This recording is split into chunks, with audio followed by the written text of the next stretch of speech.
Good morning, boys and girls. Welcome to Pajama Preschool with Mrs. Mangarero. It's story time. Today's story is called Lost and Found by Oliver Jeffers. Let's get started. Lost and Found by Oliver Jeffers.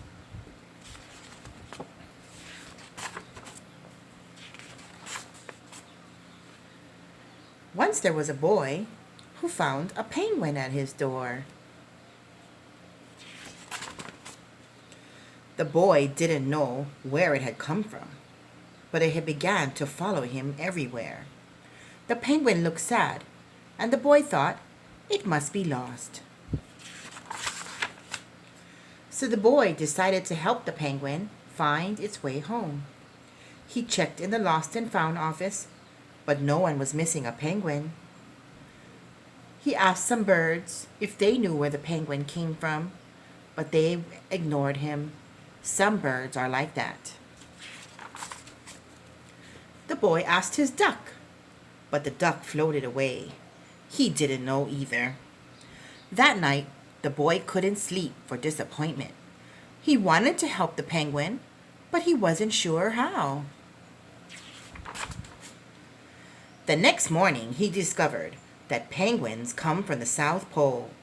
But how could he get there?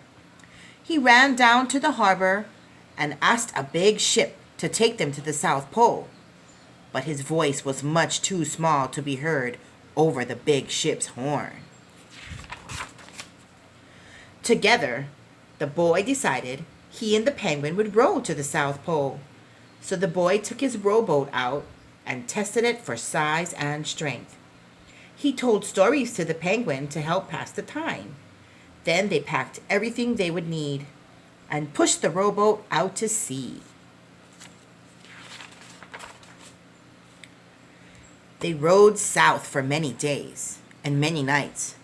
There was lots of time for stories, and the penguin listened to every one. So the boy always told another. They floated through good weather and bad, when the waves were as big as mountains.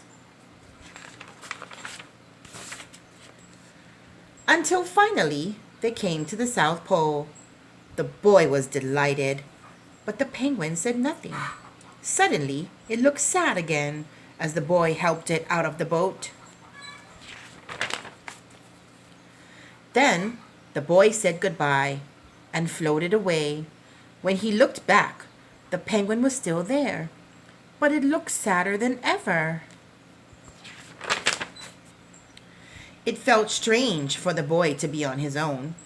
There was no point telling stories now, because there was no one to listen except the wind and the waves. Instead, he just thought, and the more he thought, the more he realized he had made a big mistake. The penguin hadn't been lost. It had just been lonely. Quickly, he turned the boat around and rowed back to the South Pole as fast as he could. At last, he reached the pole again. But where was the penguin? The boy searched and searched, but he was nowhere to be found. Sadly, the boy set off for home. But then the boy saw something in the water ahead of him. Closer and closer he got until he could see the penguin. And so, the boy and his friend went home together, talking of wonderful things all the way. The end. Wasn't that a great story, boys and girls? Thank you for joining me. Until next time. Bye-bye.